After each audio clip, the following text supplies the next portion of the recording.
Okay, if you think about putting guards on your Shovelhead FLH with the the aftermarket kits, here's the order of operation, because my kit came with nothing, and then I found a picture of the installation diagram, but there's an order of operation that is important, otherwise you're just going to frustrate yourself. So this hanger bar, whatever you want to call it, goes on first, and you can use your original hardware, although I believe that's what these bolts might have been supplied for. Seem kind of deep, but whatever.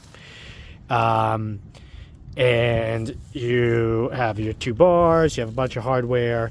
The second thing I put on is just lightly with the screw and the locking nuts is these clamshell pieces. They look like that.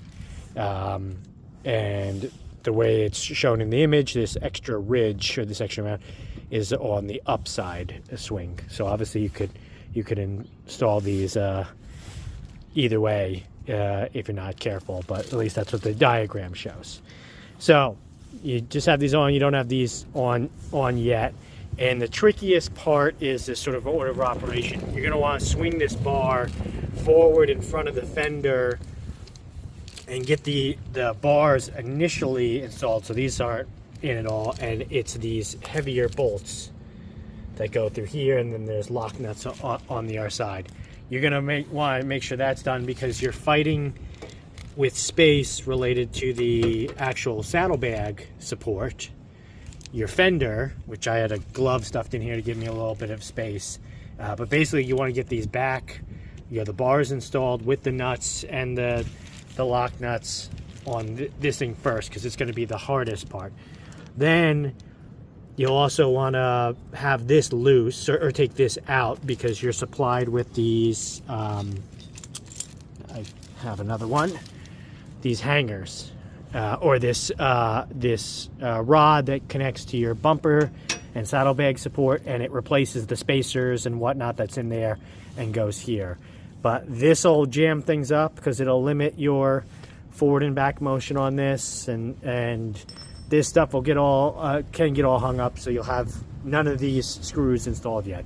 So bar, clamps, and then start with the back end of these bars with these nuts first, make sure this is out, and then you can sort of reverse out, and then after that it'll become pretty obvious. But that's the only order of operation, because if you end up on the inside last or anywhere, you're going to limit where this bar can move and whatnot. And so once you have these in, the bars in with the nuts in, then you can add this support. Actually, you'll still want to make sure it's attached here. This essentially will go in almost last, and this stuff is pretty set already. It's just to sort of keep it in place. So hope that's helpful. I know I'll try to include the image as well at a place where you can download it, but it'll work out. It's just, in an ideal world, getting these in is going to be first priority after you've got the supports. All right, cool. Final piece of advice: if you can get these ratcheting style wrenches, they're really helpful for this, because you're not really going to want to get a power tool involved in any of this. And a lot of this you need to keep loose up until the last bit, and then you need to hold the underside nut with a regular adjustable wrench, and you don't want to be turning forever. All right, cool.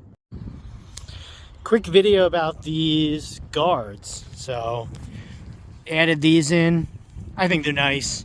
The bike just looks a little more complete with the guards.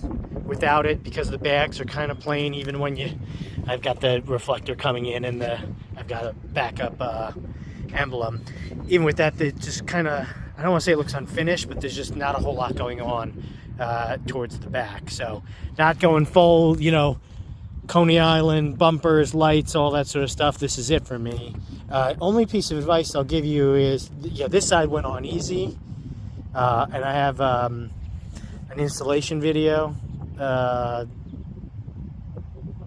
separately, but with the other side, for whatever reason, I had to flip the,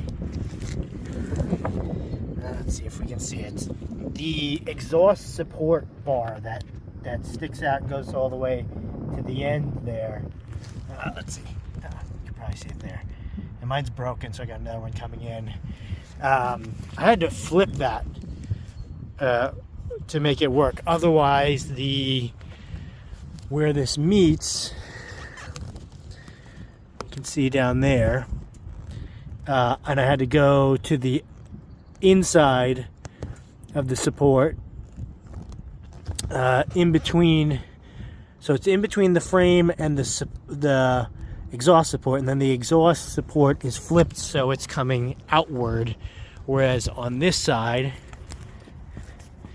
you can see there, let's see if I can get an angle on it, there we go. It's on the inside of the frame instead, and the post, that support in the middle there, goes to the inside of the bike. So also I had to flip on the other side, this guy, I had to flip around as well, so it's out here. I hope this makes sense. You'll definitely get it if you're trying to add one of these, but if I didn't do that, it hit the frame or hit the exhaust in a funny way, that wasn't going to work. So anyway, it was like $200, took a couple hours of an install video.